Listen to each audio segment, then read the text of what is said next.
Muy buenas tardes, bienvenidos a Contexto Global de France 24. Yo soy Elena Lozano y todo lo que verá a continuación es noticia. Iniciamos. Como profundamente decepcionante, así calificó Donald Trump el fallo de la Corte Suprema que declaró ilegal una gran parte de su política arancelaria al considerar que se había excedido en su autoridad. En cambio, el republicano anunció un nuevo arancel general del 10%.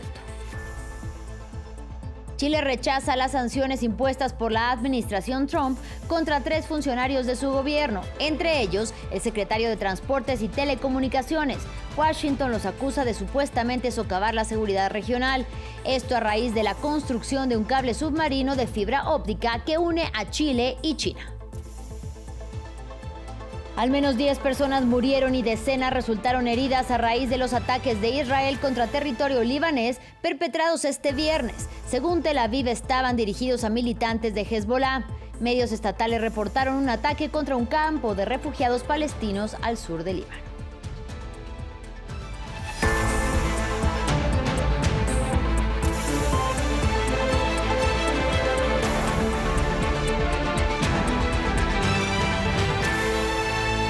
Iniciamos en Estados Unidos y el revés judicial que recibió Donald Trump por parte de la Corte Suprema. El máximo tribunal declaró ilegal gran parte de la política arancelaria del republicano al considerar que Trump no tiene derecho a imponer tarifas aduaneras como si fueran una emergencia nacional.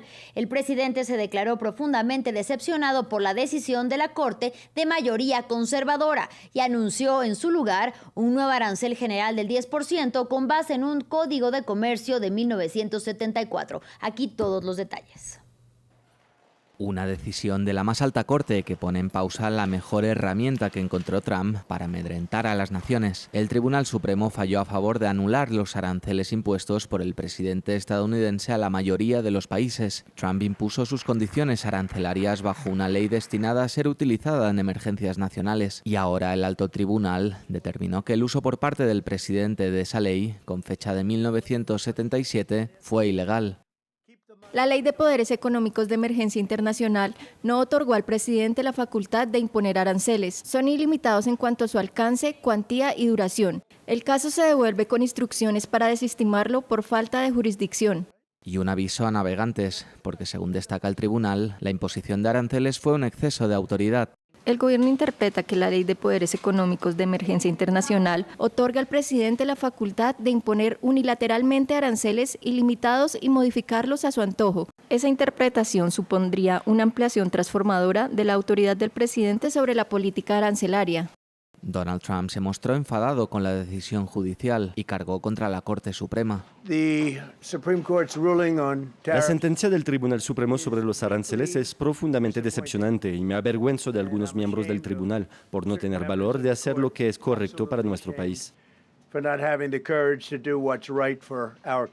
La guerra comercial global iniciada por el magnate en el despacho Oval quedó en el aire, porque mientras la alta corte dictó que se trata de una ilegalidad, Trump cargó contra la sentencia. En otro frente comercial, las tensiones políticas y comerciales entre Ecuador y Colombia ya tienen consecuencias directas en el campo ecuatoriano. Tras la decisión del presidente Daniel Noboa de imponer un arancel del 30% a productos colombianos, Bogotá respondió con un plan de choque que incluye un gravamen recíproco del 30% al arroz ecuatoriano y la prohibición de su ingreso por la frontera terrestre. El arroz es uno de los sectores agrícolas más sensibles del país, ya que es base de la alimentación nacional y sustento de miles de familias rurales. El informe es de Carolina Mera. En Daule, una pequeña localidad en la costa ecuatoriana, generaciones enteras han vivido del arroz. Segundo Tello nació en medio de estos arrozales, pero ahora tiene que buscar más fuentes de sustento que sus cultivos. El cambio climático y el aumento de los insumos ya habían complicado la situación. Pero la guerra arancelaria entre Ecuador y Colombia tiene en jaque a las familias arroceras de esta zona. Que la agricultura no está dando, entonces yo como tengo otro trabajo, yo invierto para ayudarme para la casa, pagar luz, todo del trabajo que tengo. Pero el que no tiene, solo mide de ahí nomás. El arroz se clasifica en grano corto y grano largo. De esa diferencia depende el precio, que ha bajado aún más por el anuncio de Colombia de imponer un arancel del 30% al arroz ecuatoriano. Marco Vinicio Ruiz, propietario de esta piladora, teme que este sea el último cargamento que compre. Prácticamente nos quedamos con todos los stocks parados porque Colombia era nuestro vecino inmediato que estaba haciendo las compras, aunque si no era el mejor precio, como se lo digo, pero nos ayudaba a evacuar el excedente, porque la producción sale un poco para Colombia y el resto se consume internamente y eso hace que los precios se mantengan. La medida colombiana también restringe el paso terrestre por la frontera. Para José Luis García, dirigente del Comité de Defensa del Agricultor, el riesgo es que cuando el comercio formal se bloquea, el contrabando encuentra espacio. Y los colombianos que saben de la calidad, que lo han probado y que se han abastecido toda su vida, van a ver la forma de ingresarlo. Y es una situación también que hacemos un llamado al gobierno de Colombia para que lo analice. O se incrementa la informalidad, que es algo que no queremos. Toda la cadena de producción de arroz genera cerca de 300.000 empleos, dinamiza pequeñas poblaciones rurales que viven de los cultivos. Los productores calculan que el impacto total podría alcanzar los 75 millones de dólares si la crisis se prolonga. En Chile, el gobierno de Gabriel Boric rechazó las sanciones impuestas por la administración Trump contra 3 funcionarios de su gobierno. Se trata del secretario de Transportes y Telecomunicaciones, Juan Carlos Muñoz, el subsecretario de Telecomunicaciones, Claudio Anaya, y el jefe de gabinete de la Subtel, Guillermo Petersen.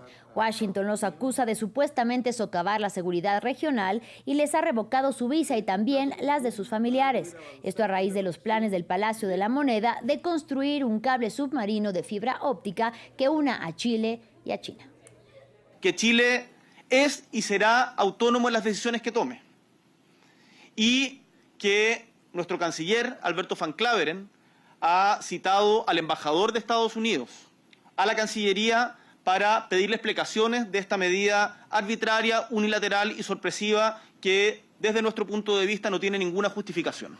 Ahora hablamos del programa nuclear iraní. Donald Trump elevó sus amenazas sobre la nación persa. Dijo que podría estar considerando una acción militar limitada contra Irán como una medida de presión para llegar a un acuerdo entre Washington y Teherán que limite su programa nuclear. Las declaraciones del presidente estadounidense tienen lugar al tiempo que la potencia mundial aumenta su presencia militar en Medio Oriente. En respuesta, el canciller iraní Abbas Araghchi dijo que su país corresponderá de la misma forma. Ampliamos a continuación.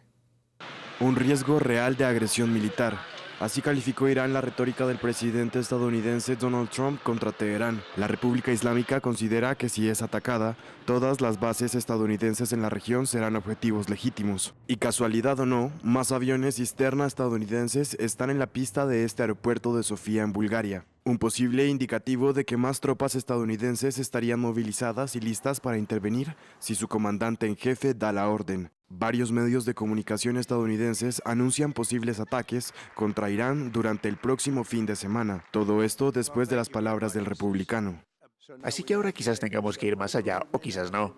Quizás lleguemos a un acuerdo con ustedes, probablemente lo sabrán en los próximos 10 días. Es necesario un acuerdo significativo, de lo contrario sucederán cosas malas. Según el Wall Street Journal, el presidente estadounidense podría optar por lanzar ataques para asesinar a responsables del régimen. Algunos aliados de Estados Unidos prefieren anticiparse. Es el caso en particular de los primeros ministros de Polonia e Israel. Invito a nuestros ciudadanos a abandonar Irán inmediatamente y a no viajar bajo ningún concepto a este país.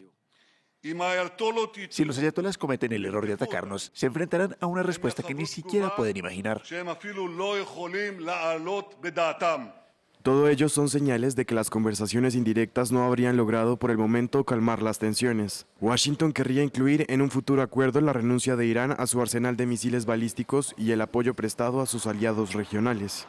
Pero Teherán solo desea negociar en torno a su programa nuclear. El gobierno iraní exige también el levantamiento de las sanciones económicas, pero al mismo tiempo las fuerzas navales estadounidenses están ahora muy presentes en la región, y la Marina iraní está llevando a cabo maniobras conjuntas con Rusia en el Mar de Omán. Finalizamos en Líbano. Israel continúa atacando territorio libanés y esto pese al alto el fuego pactado en noviembre del 2024. Cazas israelíes bombardearon varios puntos del este del país, causando así la muerte de al menos 10 personas y dejando a decenas heridas. Según Tel Aviv, los ataques estaban dirigidos contra centros de mando de Hezbollah. Por su parte, medios estatales y libaneses reportaron el ataque contra un campo de refugiados palestinos al sur del Líbano, donde habrían muerto 2 personas más. Desde Beirut nos amplía nuestra corresponsal Etel Bonet. Los bombardeos registrados esta tarde-noche en el este y en el sur del Líbano marcan un nuevo repunte de tensión en un momento particularmente sensible para el país. Según la agencia de noticias del Líbano, ataques aéreos israelíes alcanzaron el Valle de la Beqa, en el este del país, especialmente la localidad de Riyak, cerca de Baalbek. Uno de los impactos afectó un edificio, dejando al menos una decena de muertos, una cifra aún provisional, y decenas de heridos. Los equipos de emergencia y las ambulancias continuaron trabajando avanzada la noche. En paralelo, un dron atacó el campamento palestino de Ain el-Helwe, a las afueras de Sidón, que se encuentra al sur del país. Al menos 2 personas murieron y varios civiles resultaron heridos, según fuentes locales.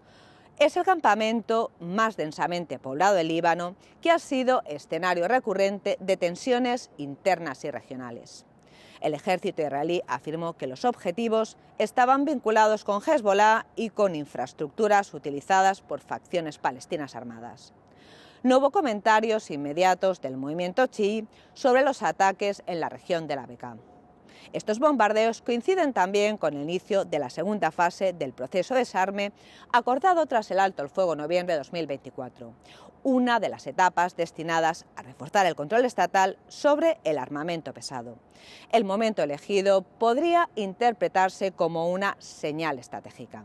En el plano regional, las crecientes tensiones en torno a Irán añaden incertidumbre en un contexto donde cualquier escalada local puede tener repercusiones más amplias. Fin del informativo, gracias por su compañía y hasta la próxima.